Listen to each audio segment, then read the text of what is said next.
bom dia. Estamos começando mais uma edição do nosso programa UrbanView, um programa que é uma iniciativa da Urban Systems, que tem a apresentação minha, Gilberto Brandt, e a participação do Caetano Garcia, tanto aqui no chat, aguardando a participação de vocês, como também aqui na produção do programa. Isso aí, Gilberto, bom dia a vocês, internautas que já estão aqui no chat comentando. Bom, eu estou apresentando aqui, justamente para quem já entrou no chat, quem é o nosso convidado de hoje. Lembrando que esse programa é consequência de um programa especial que a gente teve no dia 8 de setembro, que foi o especial UrbanView Debate, que contou com a participação de vários urbanistas, e um deles está aqui hoje, o Gilberto já vai apresentar para vocês. E só lembrando, para quem não conhece, são duas maneiras de participar. Você pode enviar a pergunta através do Linha Direta, que na própria home da OTV, você só digita a sua pergunta e clica em enviar, e eu faço aqui para o nosso convidado. Ou uma outra maneira que é mais bacana, que é mais interativa, é você se conectar realmente no chat, porque aí você pode ver os comentários dos outros participantes. Então são duas maneiras diferentes e eu espero que vocês participem aí mandando perguntas. É isso aí. Vindo para cá, como toda quarta-feira, não poderia deixar de ser diferente, nós pegamos um belíssimo trânsito para chegar. A gente tem que sair no mínimo com 1 hora de antecedência para a gente chegar aqui sem muitos sobressaltos no nosso horário previsto. E é justamente sobre essa praga que vem afligindo todos os cidadãos paulistanos e, pelo que tenho visto nas minhas viagens em várias capitais do Brasil, Rio de Janeiro, Fortaleza, Recife, Belo Horizonte, uma coisa chamada trânsito, mobilidade urbana, como conseguir se mover dentro dos centros urbanos com tamanha quantidade de carros, com grandes congestionamentos que cada dia parece que ficam maiores. A gente vem sofrendo na pele isso daí. E a gente queria aproveitar, então, que nós estamos vivendo nessa semana a chamada Semana da Mobilidade e do Dia Mundial Sem Carro 2010. Inclusive, nada mais apropriado que o Dia Mundial Sem Carro de 2010 seja comemorado hoje, dia 22 de setembro, em todo o mundo. Então, a gente está aqui para discutir dados que são assustadores, né? Por exemplo, a gente tem um dado aqui que o paulistano passa em média 2 horas e 42 minutos por dia no trânsito. Isso significa que aproximadamente 27 dias por ano, praticamente um mês, o paulistano se perde esse tempo em deslocamento pela cidade com o objetivo de trabalhar, estudar ou se divertir. É uma pesquisa, inclusive, da nossa São Paulo Ibope em relação ao Dia Mundial Sem Carro 2010. Outro dado que a gente tem aqui, que é segundo o Departamento Nacional de Trânsito, DENATRAN, 96 novos carros circulam por dia em São Paulo, num total de 3.500 veículos a mais por ano. Os números são considerados altos até por especialistas que apontam a falta de estrutura e de planejamento para acompanhar esse crescimento como os grandes culpados pelo caos que está se avizinhando.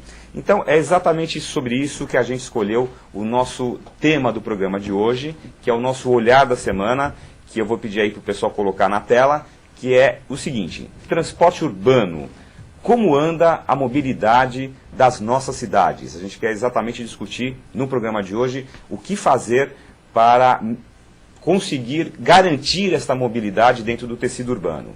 Queremos discutir aqui com o nosso convidado. O Brasil privilegia o transporte individual em detrimento ao coletivo? Queremos saber também, o sistema viário de São Paulo está saturado? Pedágios urbanos e ciclovias serão boas soluções para a situação? O que é necessário fazer no setor de transporte antes da chegada da Copa 2014? A Copa 2014 é um outro evento aí que deve agravar essa questão da mobilidade urbana. Então, para conversar sobre esse tema e discutir esse assunto aí que é palpitante, a gente convidou para o programa de hoje Luiz Célio Botura. Luiz Célio, muito obrigado pela sua presença.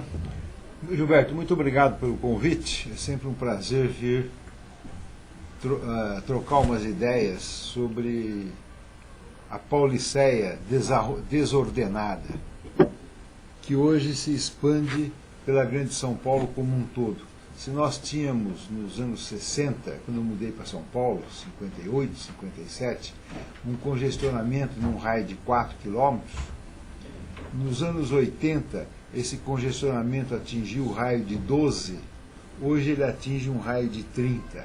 Então nós encontramos falta de mobilidade, apesar de eu não gostar do termo, de uma maneira geral, na grande São Paulo como um todo. Só queria fazer alguns comentários que você falou.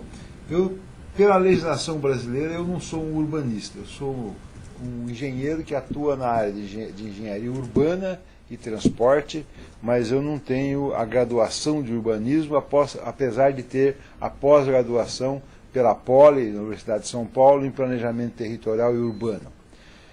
Também eu gostaria de comentar, Gilberto, e senhores ouvintes, não dá para resolver, ou para resumidamente falar de 110 a 120 anos de atitudes errôneas, atitudes impensadas que foram formando esse engarrafamento e esse congestionamento, essa pastosidade no trânsito, em menos de uma hora. Mas vamos tentar alguma coisa.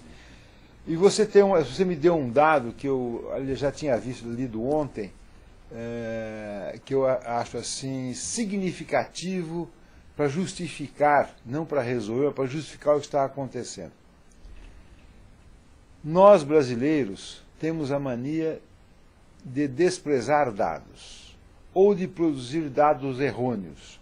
Você leu aí que o paulistano, que em São Paulo, pelo Denatran, a autoridade máxima do trânsito brasileiro, diz que 99 novos carros entram na cidade, né, por dia em São Paulo.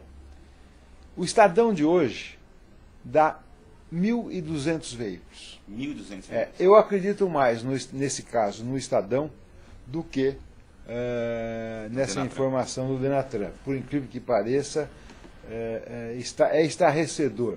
Mas nós, na área territorial, desconhecemos qualquer dados. Nós não temos dado para tomar uma decisão. Então foram baseados em dados errôneos, divergentes da realidade, que nós fizemos muito planejamento em São Paulo. Eu não concordo com a tese que nós não temos planejamento. Planejamento nós temos.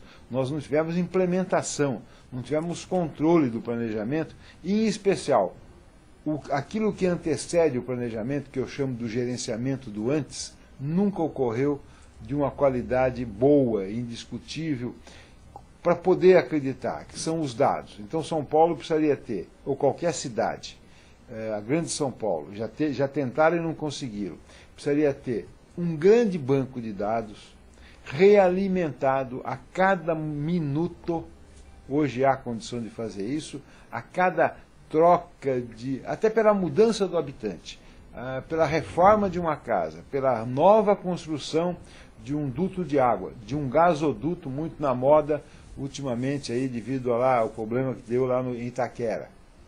De uma maneira geral, nós precisamos ter isso quase que online, para que ao pegar uma planta, um documento da cidade, eu lesse a realidade. Eu estou lendo coisa que não condiz. Então a nossa cidade, cada vez mais, ela é mentirosa. E a resposta de um plano feito para uma mentira é uma grande piada. Nós tivemos alguns exemplos recentes, muito recentes. Durante anos eu participei de um grupo que era sobre por que tinham desistido do anel viário, o pequeno anel viário que era hoje onde é que é a água espraiada. O anel viário metropolitano, né? Não. Não? Primeiro foi o pequeno anel, chamava-se Beltway, quer dizer, o cinturão, a via de cinturão, o pequeno Beltway, que passava no Brooklyn, passava perto do zoológico, tinha uma série de deficiências ambientais, porque na época o ambiente não era tão bem tratado como é mais ou menos hoje.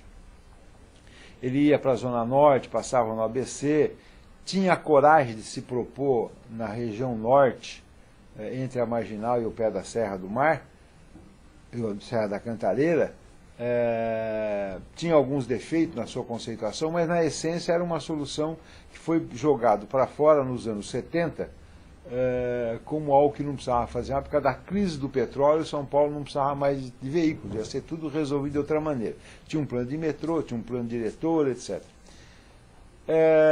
Aí, quando eu comecei a retomar esse aspecto, tanto como cidadão, como depois, num certo momento, na presidência da Dersa, no governo Montoro, eu questionava sempre essa tirada dessa solução. Tinha o pequeno e o grande anel viário. Aí nós, no governo Montoro, conseguimos dar início e quase acabar o anel viário metropolitano, que é uma coisa intermediária.